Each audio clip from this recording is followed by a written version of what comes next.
Welcome to my YouTube channel literature and life. दोस्तों, सबका मेरे यूट्यूब चैनल लिटरेचर लाइफ पर स्वागत है। आज इस वीडियो में मैं आपके लिए लेके आया हूँ R.K. नारायण द्वारा लिखी short story Swami and friends का एग्जामिनेशन पॉइंट ऑफ व्यू से एक बहुत ही इंपॉर्टेंट लॉन्ग क्वेश्चन।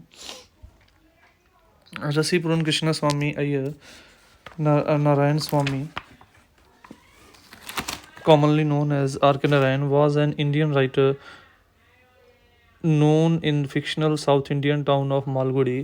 तो बेसिकली इनको एक ऐसे इंडियन राइटर के तौर पे जाना जाता है। इन्होंने फिक्शनल टाउन मालगुड़ी को बनाया है। He was a leading author of early Indian literature in English along with मुल्क राज। उन्होंने जो Indian literature in English book लिखी थी उसमें ये मुल्क राज आनंद और राजा राव के साथ इन्होंने मिलकर ये बुक लिखी थी। Narayan's mentor and friend of Graham Greene was instrumental in getting publishers for Narayan's first 4 books. उनकी फर्स्ट 4 बुक्स को पब्लिश करने के लिए उनके फ्रेंड ग्राम ग्रीन ने उनकी बहुत मदद की थी। The fictional town of Malgudi was first introduced by in Swami and friends. सबसे पहले उन्होंने जो फिक्शनल टाउन जो है मालगुड़ी, काल्पनिक टाउन मालगुड़ी जो है वो सबसे पहले इंट्रोड्यूस किया था उन्होंने स्वामी और फ्रेंड्स के अंदर। The Financial Expert was held as one of the most original works of 1951। Financial Expert को उनके वर्क्स में, उनके one of the greatest works में एक शुमार किया जाता है। And Sahitya Akademi winner the Guide was adopted for film.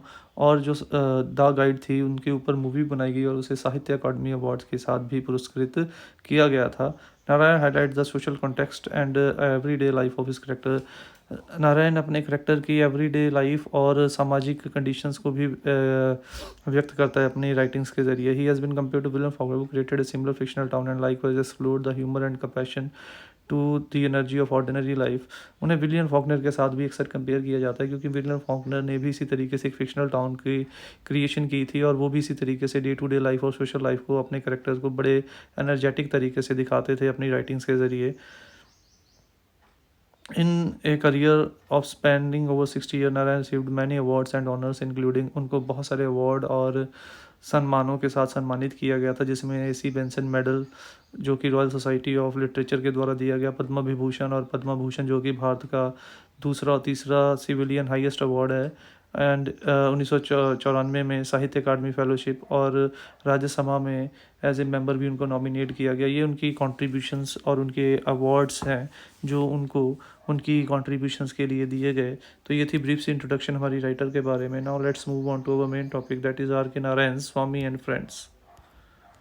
Question is, through Rajam how does R.K. Narayan presents a feeling of losing side. कि किस तरीके से राजम के कैरेक्टर के जरिए राइटर ने एक हारने वाली साइड की भावनाओं को व्यक्त किया है। जैसे कि हम लोगों ने कहानी में पढ़ा था कि ये एक ऐसी कहानी है जो बच्चों की इनोसेंट ज़ील और एंथुसियाज्म और इमेजिनेटिव होने को हमारे सामने पेश करती है कि किस तरीके से बच्चे अपनी कल्पना में रहते हैं। तो बिल्कुल उसी तरीके से जो राजम, स्वामी और मनी थे वो तीनों कल्पना में डूबे हुए रहते थे। उन्हें ऐसा लगता था कि वो एक ऐसी टीम बनाएंगे जो किसी को हरा नहीं पाएगी, और रियलिटी ये थी कि उन्हें क्रिकेट खेलनी नहीं आती थी। रूल्स और रेगुलेशन के बारे में उनके पास कोई नॉलेज नहीं थी।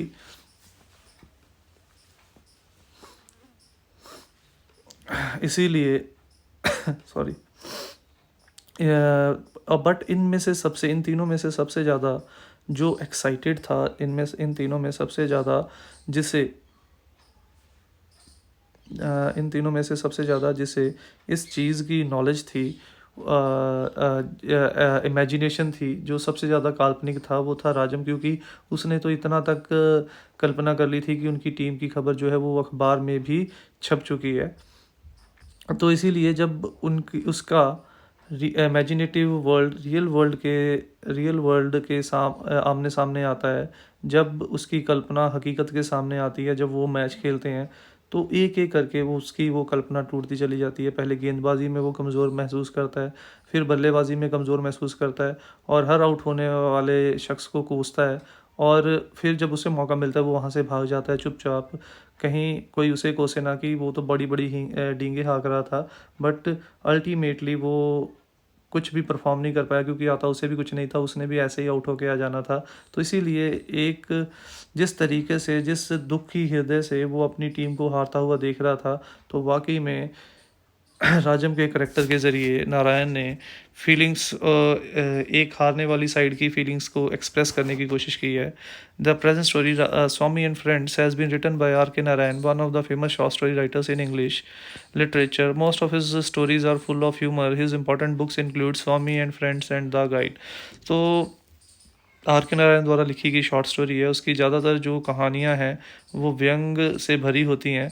और उनकी इम्पॉर्टेंट किताबों में से जो कुछ इम्पॉर्टेंट बुक्स हैं वो है स्वामी एंड फ्रेंड्स और द गाइड. वो है स्वामी और फ्रेंड और द गाइड, जिनके ऊपर टीवी सीरियल और मूवी भी बनी हैं. In this story, the writer has tried to present the psychology of children and he also tried to present the obsession of Indian people for the game of cricket. तो इस lesson के अंदर जहाँ पे उसने बच्चों की साइकोलॉजी को प्रेजेंट करने की कोशिश की है, बच्चों की मानसिकता को, बच्चों की कल्पना में रहने को प्रेजेंट करने की कोशिश की है, वहीं पे उसने ये भी दिखाया कि इंडियन लोग क्रिकेट की गेम के प्रति कितने जुनूनी हैं, कितने पैशनेट हैं, कितने पागल की हद तक, जुनून के हद तक जाते हैं. The story is basically about three friends, Swami, Rajam and Mani. Swami and Rajam did not know much about the game of cricket. They didn't know how to play it, but still they collect pictures and scores of cricketer to show off their interest and knowledge about the cricket to others. Story तीन दोस्तों के बारे में है, स्वामी, राजम और money. और स्वामी और राजम तो खुद ही बता देते हैं कि उन्हें क्रिकेट खेलनी नहीं आती, ना ही उन्हें क्रिकेट की गेम में किसी प्रकार का इंटरेस्ट है. इसके बावजूद भी वो क्रिकेटर की तस्वीरें और स्कोर्स को इकट्ठा करते रहते हैं, सिर्फ इसलिए कि वो अपनी नॉलेज और अपनी क्रिकेट के बारे में इंटरेस्ट को लोगों को शो ऑफ करें. बट पर्सनली उन्हें ना तो क्रिकेट की नॉलेज है, ना ही क्रिकेट की में इंटरेस्ट है. वो केवल दूसरों को शो करने के लिए ही ऐसा कर रहे हैं. That is what everybody thinks Rajam. I don't know how myself though I collect picture and score. Rajam, जब स्वामी ये कहता है कि उसे क्रिकेट खेलना नहीं आता, तो राजम कहता है कि हर कोई ऐसा ही सोचता है कि उसे क्रिकेट खेलनी नहीं आती. वो कहता है मुझे कौन सा क्रिकेट खेलनी आती है, चाहे मैं भी तस्वीरें इकट्ठी कर रहा हूँ, पर क्रिकेट खेलनी और क्रिकेट के रूल्स और रेगुलेशन का तो मुझे भी पता नहीं है. They even personally don't care for those picture and score. और जिन पिक्चर्स और जिन रिकॉर्ड्स को वो इकट्ठा करके एक स्क्रैप बुक में लगा रहे थे, पर्सनली वो उनकी केयर भी नहीं करते थे, क्योंकि वो काम केवल शो ऑफ करने के लिए ही कर रहे थे. Rajam and Swami think that they can make a team which nobody can beat. Rajam और स्वामी को ऐसा लगता था वो एक ऐसी टीम बना सकते हैं जिसे कोई भी हरा नहीं सकता. और राजम तो अपनी कल्पना में इतने आगे निकल जाता है कि वो ये भी सोचता है कि अखबार में उनकी टीम की खबर आई है कि उन्होंने अपने स्कूल की टीम को बड़े बुरे तरीके से हराया. अब यहाँ पे ये भी एक सोचने वाली बात है कि इन्हें क्रिकेट खेलनी आती नहीं, टीम बनी नहीं, और इतनी बड़ी बड़ी कल्पना ये केवल बच्चे ही कर सकते हैं. मासूमियत ही हम लोगों से ऐसी कल्पना करा सकती है. They think they can even beat the school team, but reality is different from the imagination. उन्हें ऐसा लगता था कि उनके एरिया की सबसे स्ट्रॉन्ग टीम उनकी स्कूल की टीम थी, वो उसे भी हरा सकते हैं, बट जो हकीकत है वो कल्पना से अलग थी. They take a lot of consideration in selecting the name and bat for the team. इसीलिए उनकी कल्पना, क्योंकि वो कल्पना में रहने वाले बच्चे थे, इसीलिए वो बजाय इसके कि प्रैक्टिस करते, प्लेयर की परफॉर्मेंस को इम्प्रूव करते, वो टीम का नाम और बैट चुनने में ज़्यादा ध्यान देते हैं. Their imagination shatters down when their team plays a match with YMU. उनकी कल्पना तब टूटती है जब उनको एक मैच खेलना पड़ता है वाईएमयू के साथ. YMU won the toss and are all out for 86 run. YMU ने टॉस जीती और वो 86 रन के स्कोर पे ऑल आउट हो गए. The bowler of MCC fail to make any impression.